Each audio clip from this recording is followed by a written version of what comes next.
What's going on, everyone? It's Jacqueline here from Nothing But Tech. Hope you guys are all doing well. Welcome back to another video. In today's video, we're talking about the Samsung Galaxy Note 10 and the Samsung Galaxy Note 10 Plus. I'm super excited about both of these phones. I can tell you right now that these are going to be two of the best phones of the entire year, hands down. They're incredible, so I'm really excited to share them with you. In this video, I want to compare the two, and then I also want to give you like 6 things that you should know before buying either the Note 10 or the Note 10 Plus. And if you want to see more Samsung Note 10 related content, I'm going to have a lot on the way, including a camera comparison, so you should subscribe so you don't miss any of that. But let's dive right into this video. During like the brief with Samsung, they really stress the fact that Note users want to get stuff done. They're like the power users, and the Note line is like their flagship line, and a lot of the stuff that you're going to see in the Note phones kind of reflects that.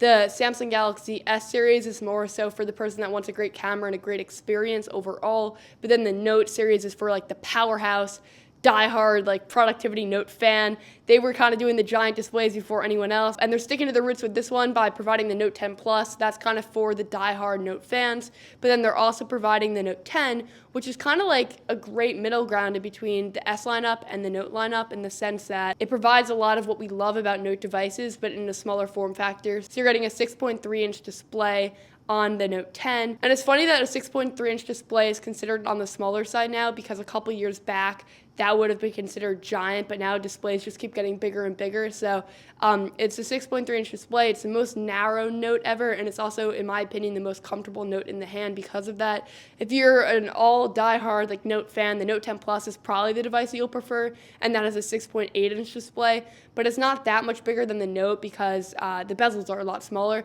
Both feel pretty comfortable in the hand. I have like pretty average size hands, and I would say that the Note 10 is a little bit more comfortable in my hand, but the Note 10 Plus provides just an excellent viewing experience. So continuing on with this first point of design, the phone definitely feels a little bit boxier and thinner this year, and there's a couple things with the design that will take a little bit of time to get used to. The power button is now on the left side, which just like feels a little bit weird to me. I definitely greatly prefer it being on the right side and the volume rocker on the left, having them both on the same side and that being the left side. It will definitely take a little bit of time to get used to, but there's no Bixby button, and I cannot tell you how happy I am to say that.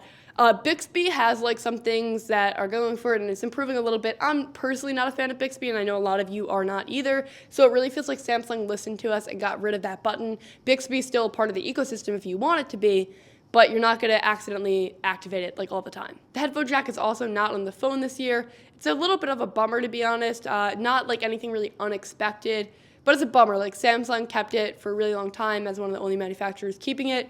It feels like it's just like an inevitable thing that's happening as time goes on. And Bluetooth headphones are getting so much better, where it's not like the end of the world when they get rid of the headphone jack, but it's definitely a little bit of a bummer, and I know a lot of you guys will probably be disappointed to hear it. But let's dive back into some happier things.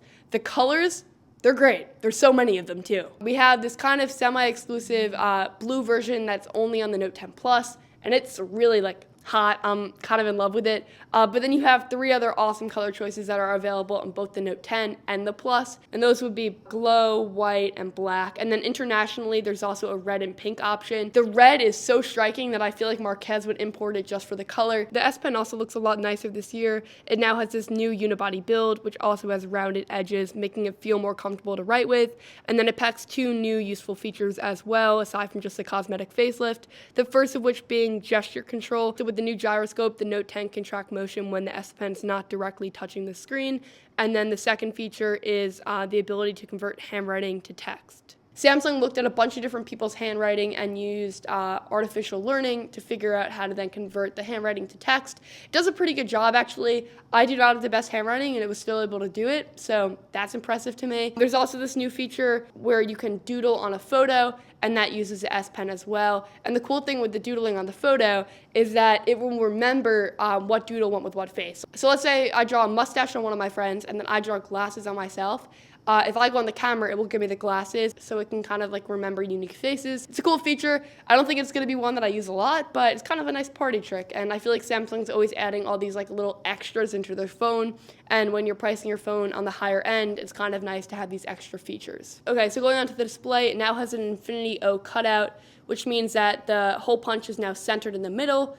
I liked it on the side on the Samsung Galaxy S10 and S10 Plus, but in the middle, it makes the phone feel a little bit more balanced and symmetrical. It also takes up only 1/4 the amount of space as the hole punch on the S10, so that's definitely a step in the right direction, and it feels like pretty bezel-less. It feels good in the hand. The display is still a dynamic AMOLED screen with HDR10 Plus certification and great color accuracy. This is one of my favorite displays on the market. I always love Samsung displays, especially on their Note lineup. This is no exception. It looks really good. Number 2 is all things PC. So there's now something called Samsung DeX for PC. In the past, you would have to use like an HDMI cable and other equipment to use Samsung DeX, but now all you need is a USB Type-A to USB Type-C cable or a USB Type-C to USB Type-C cable, and then you can just plug your Note 10 directly into your Mac or Windows laptop. And if you are in that Windows train, you have another feature. It's called Link to Windows. With a couple taps, you can link up your device to a Windows 10 laptop, and then it will start auto-syncing messages, notifications, screen mirroring, and recent photos. So it's kind of a way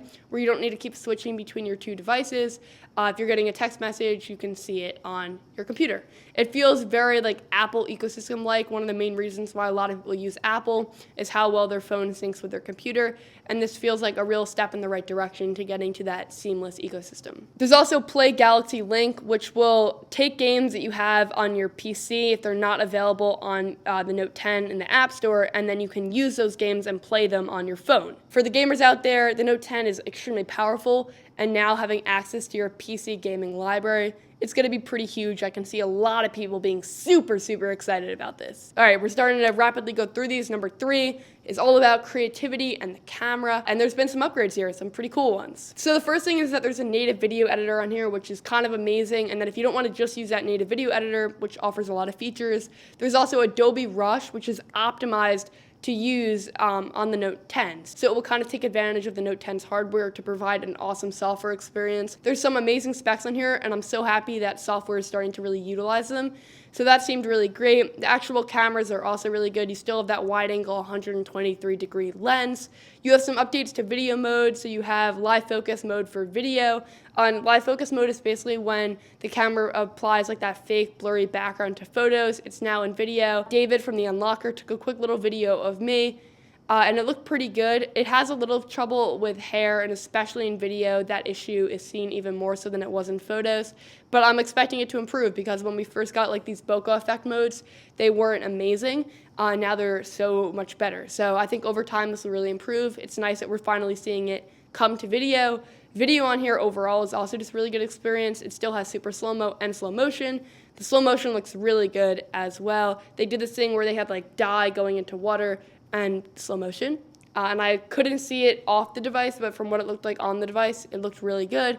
So I'm excited with the camera stuff. You also have screen recording mode now where it will be able to also record from the front camera. So you can kind of like do a commentary or something like that, a reaction video where it's recording your screen and then you're in a little circle on the top, wherever you want to put it. There's zoom in audio, which means that you can get better audio quality in video. So oftentimes when you're taking a video, maybe you're trying to record something in front of you, but then you say something to your friend, and then when you rewatch the video back, it's literally only you talking and you wanted to record the awesome drummer. Now you can kind of just hold down on the drummer, and then the microphones will pick that up in a bigger way and amplify it. I have to see this obviously in practice, but it sounds pretty interesting. And there's always so many improvements to image and video quality on all these latest smartphones, so I think it's really nice that Samsung is also focusing on the audio end and improving that, because what's good video with crappy audio?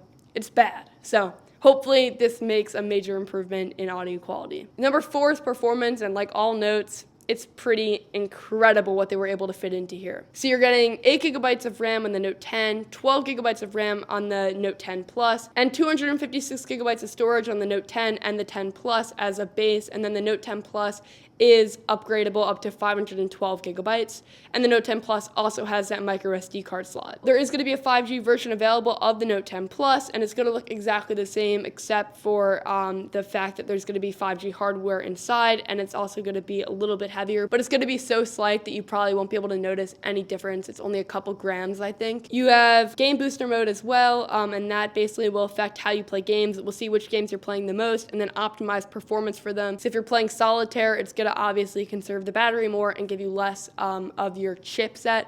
But if you're playing something like Fortnite, the battery life will take a little bit more of a hit, but then you're going to get a lot more performance. So having this optimized will mean that you can game all the time and your battery life will still be pretty good. Speaking of performance and software, it's One UI again, and there's a new feature of single sign-in, which basically means that if you sign in on your phone on Spotify or something, that sign-in will stay on your watch as well. It's the little things that just make the ecosystem feel like better and more cohesive.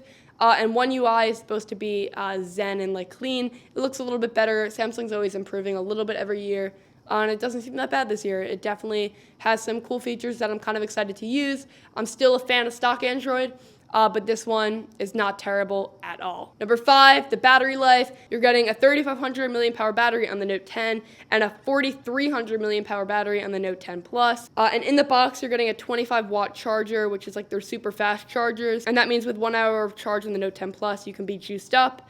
There's also going to be a 45 watt charger sold separately that works for the Plus, and that means that in 30 minutes of charge, your phone will last you the entire day. There's also 12 watt wireless charging for the Note 10 and 15 watt wireless charging for the Note 10 Plus. So these speeds are significantly increased over past years, which just means that it's going to be a lot more convenient to charge your phone. You're not going to have that anxiety when you realize that your phone's at 1% and you're going out in 30 minutes. You can get a pretty solid amount of battery in those 30 minutes. And then, of course, number 6, price. How much do they want from your wallet? They want a lot. So it's going to start out at $949 for the Note 10. Then you're going to go up to $1,099 for the Note 10 Plus. And then the Note 10 5G, pricing has not been announced yet, but it's probably going to be kind of similar to what the S10 Plus 5G model was. Pricing is pretty high. It's definitely like not your cheap, like casual Sunday, I just want to buy a phone type of phone. It's definitely more in the premium side of the market. One of the most premium phones of the year, of course. But Samsung has a lot of specs and a lot of features to back that up, alongside a pretty cohesive Android ecosystem, which you don't see with a lot of other manufacturers. So I'm excited to test it. I really think it's going to be worth that money. Obviously, you're going to want to stay tuned for the full review. I'm going to live with the phone for a little bit, and then I'll give you my verdict. So be sure to subscribe if you want to see that right here. Check another video right here. And I'm going to catch you guys all in the next one. Thank you for sticking with me through this one. I'm really excited for all the new products that are coming out, and I'll see you guys soon. Bye.